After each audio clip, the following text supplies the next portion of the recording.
What makes Formula One cars so fast? Breaking down the secret. Since the Drive to Survive Netflix series debuted in 2019, interest in Formula One has increased, especially in the US. This year, a second F1 Grand Prix was added in Miami, and a Las Vegas Grand Prix is planned for the following year. We wanted to go deeper into the factors that make these vehicles the fastest on the planet as we approach the season's final race on American soil, in Austin, Texas. Although they may appear to be fighter jets on wheels, they are actually quite simple. Aerodynamics. Formula One cars resemble upside-down airplanes in all respects. While a plane's wings give lift, F1 cars need the opposing force, known as downforce, to keep them anchored to the track. Finding the ideal balance between downforce and drag is crucial, though. Downforce is excellent because it presses down on the tires to keep the vehicle firmly planted on the road.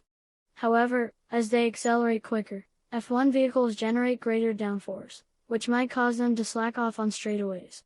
As a result, aerodynamicists struggle to maintain enough downforce for the turns while yet maximizing straight-line performance. Building front wings that bend at the extraordinarily high speeds you'd expect on straightaways was a frequent strategy used by teams to get around this phenomenon. More straight-line speed from the car is made possible at the expense of reduced downforce when the wing flexes because it lowers its angle of attack. In earlier years, Red Bull may have been a touch too aggressive with this. While viewing the onboard camera footage, you could clearly feel the wing stretching. Thankfully, the drag reduction system, DRS, was developed by F1 and introduced during the 2011 season. To reduce drag and downforce, they pushed a button that raised one of the flaps on the back wing. Drivers can engage DRS in specific racing zones if they are at least 1 second behind the car in front of them. Material sciences. The cars used in Formula One must be extremely sturdy without being heavy. This is why a large portion of a Formula One car's components are built entirely of carbon fiber, a substance that was originally developed for use in racing vehicles. Even so, the strength and temperature requirements for each of these parts, which are dispersed throughout the vehicle, vary greatly. Carbon fibers are woven into a fabric and then joined in a resin to create carbon fiber. To improve the thermal and structural integrity of various elements, teams can experiment with alternative carbon fiber layups, different weaves, as well as resins. Tires. Because Formula One cars are the world's fastest racing vehicles, their tires must be able to withstand the intense cornering forces and engine thrust. To put things into perspective, F1 cars have hybrid turbocharged 1.6-liter engines that produce about 1,000 horsepower and 500 feet-to-pounds of torque.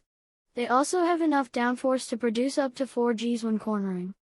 You'll probably notice right away that F1 cars have slick tires, which are significantly wider than any road car's tires and have no tread.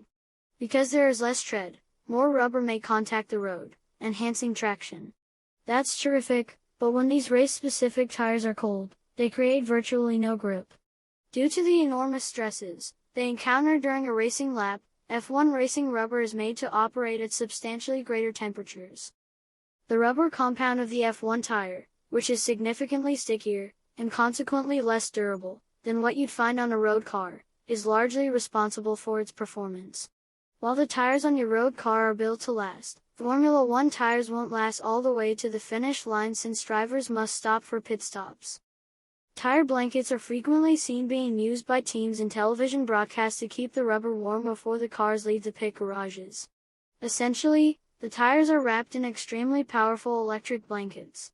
This provides drivers with a decent starting point to warm the tires into their operational window. This is a bit of a challenge because drivers want the tires to be heated but not too hot because overheating is fairly common and results in the driver having less grip. What to look out for? Enjoy the speedometer and the onboard images that displays cornering speeds the next time you watch an F1 broadcast, especially if you're unfamiliar with the sport. We are sure you will fall in love with it, if you are not already.